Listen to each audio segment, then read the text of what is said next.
Sastry balm 5 రూపాయల pack release అయింది కదా. శాస్త్రి బామ్ 5 రూపాయల్లో అద్భుతం. 2023 27వ తారీఖు జనవరి రాష్ట్ర చరిత్రకి ఒక మలుపు తిప్పిన రోజు. ఆ రోజున నారా లోకేష్ గారు సాహసోపేతమైన నిర్ణయం తీసుకుని కుప్పం నుంచి మరి 4000 కిలోమీటర్ల పాదయాత్ర చేస్తానికి నిర్ణయం తీసుకోవడం జరిగింది. నేటికి అది జరిగి 2 ఏళ్ళు అయింది. అంటే 2024లో ఏమైందనేది మనకు తెలియదు కాబట్టి 2025 వచ్చేసరికి ఆ నిర్ణయం వల్ల ఆంధ్రప్రదేశ్ చరిత్ర ఏ విధంగా మారింది, ప్రజలు ఎంత ఆనందంగా ఉన్నారనేది తెలుసుకోవడానికి ఆ రోజున ఆ నిర్ణయం సాహసోపేత నిర్ణయం వల్ల ఏం జరిగిందనేది మనందరికీ కూడా తెలుసు.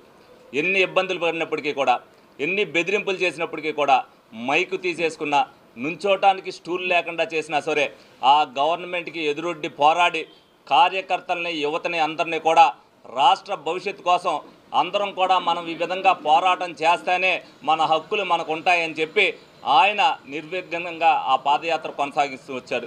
అనేక మంది అనేక చోట్ల నుంచి ఏ జిల్లాలో జరిగినా కూడా అన్ని జిల్లాల్లో నుంచి వెళ్ళి మహిళలు కానీ యువత కానీ అందరూ కూడా ఆయనకి ఏ విధంగా మన అందరం కూడా సహకరించాం అనేది అందరికీ కూడా తెలుసు.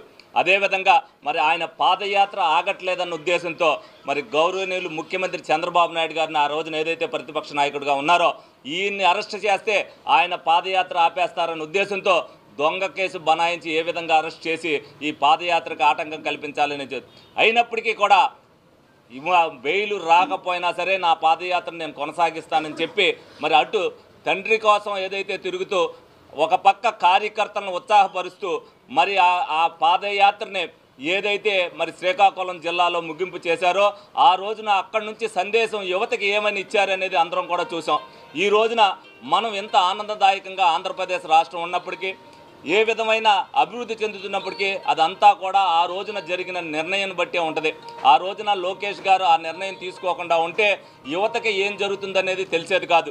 నిజంగా ఆ పాదయాత్ర ఆపుతున్నాడని ఆపేసి ఉంటే అందరూ కూడా ప్రజల భయభ్రాంతులకు గురై ఓటు ఎట్టేశారో కూడా తెలిసేది కాదు. కానీ పోరాట స్ఫూర్తితో ఆయన ఏదైతే చేశారో అది ప్రజలందరికీ లోకేష్ గారు ధైర్యోత్సాహానికి ఈ రోజున మనందరం కూడా ఆంధ్రప్రదేశ్ ప్రభుత్వం, ఆంధ్రప్రదేశ్ ప్రజలందరూ కూడా ఆయనకు కృతజ్ఞతలు తెలుపుకోవాల్సిన అవసరం ఎంతైనా ఉంది. ముందుగా ముఖ్యంగా మా ఏలూరు నియోజకవర్గ తరపు నుంచి కార్యకర్తలు కానీ నాయకులు కానీ ఆయన ఆ రోజున తీసుకున్న నిర్ణయానికి ఈ రోజున ప్రత్యేక ధన్యవాదాలు, కృతజ్ఞతలు తెలుపుకుంటున్నాం.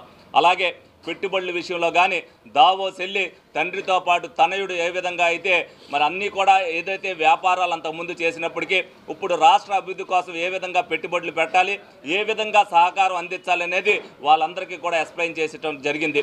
ముందు రాబోయే పెట్టుబడులకి ఒక పునాది ఆయన వేయడం జరిగింది. అలాగే స్టీల్ ప్లాంట్ విషయంలో కానీ ఆయన చొరవ చూపించి మళ్ళీ వాళ్ళకి పెట్టుబడులు తీసుకురావడానికి తండ్రికి ఏ విధంగా చేదోడు వాదోడుగా ఉంటున్నారో చంద్రబాబు నాయుడు గారు అవ్వచ్చు, పవన్ కళ్యాణ్ గారు అవ్వచ్చు, లోకేష్ గారు అవ్వచ్చు, రాష్ట్ర ప్రజల భవిష్యత్తు కోసం ఆ రోజున అందరూ కూడా మరి పవన్ కళ్యాణ్ గారు కూడా పొత్తు పెట్టుకుని రాష్ట్ర భవిష్యత్తు కోసమే ఆ నిర్ణయం కూడా తీసుకున్నారు. ఈ రోజున రాష్ట్రం పరుగులు పెడతానికి అందరూ కూడా ఎవరైనా సరే యావత్ ప్రజానీకం కూడా వాళ్ళకి ముందుగా ఉండాలి. చిన్న ఇబ్బందులు జరగచ్చు. ఎందుకనంటే ఒక ప్రభుత్వం నడిపేటప్పుడు అనేక ఆటంకాలు వస్తాయి. మనకి ఆటంకాలు తాత్కాలికం అవ్వచ్చు, కానీ సామాన్య మానవుడు సంతోషంగా ఉన్నాడా లేదా అనేది ప్రజలు చూడవలసిన బాధ్యత ఉంది. ప్రభుత్వం కూడా ఆ దిశగానే ప్రయాణం చేస్తుంది. దాంట్లో కొన్ని అవంతరాలు ఎదురైనప్పటికీ కూడా ప్రజలు దాన్ని గమనించుకుని ప్రజలందరూ కూడా ఈ ప్రభుత్వానికి సహకరించాలని సందర్భంగా తెలియజేసుకుంటూ మరొక్కసారి లోకేష్ గారికి ఆ పాదయాత్రను గుర్తు చేసుకుంటూ మా కార్యకర్తలు కానీ యువత కానీ నాయకులందరూ కూడా ఆయనకు కృతజ్ఞతలు, ధన్యవాదాలు తెలుపుకుంటున్నామని ఈ సందర్భంగా మీ అందరికీ కూడా తెలియజేయడం జరుగుతుంది. మరిన్ని వీడియోస్ కోసం ఛానల్ ని సబ్స్క్రైబ్ చేయండి. లేటెస్ట్ అప్డేట్స్ కోసం వాట్సాప్ ఛానల్ ని ఫాలో అవ్వండి. ఆ లింక్ డిస్క్రిప్షన్ లో ఉంది.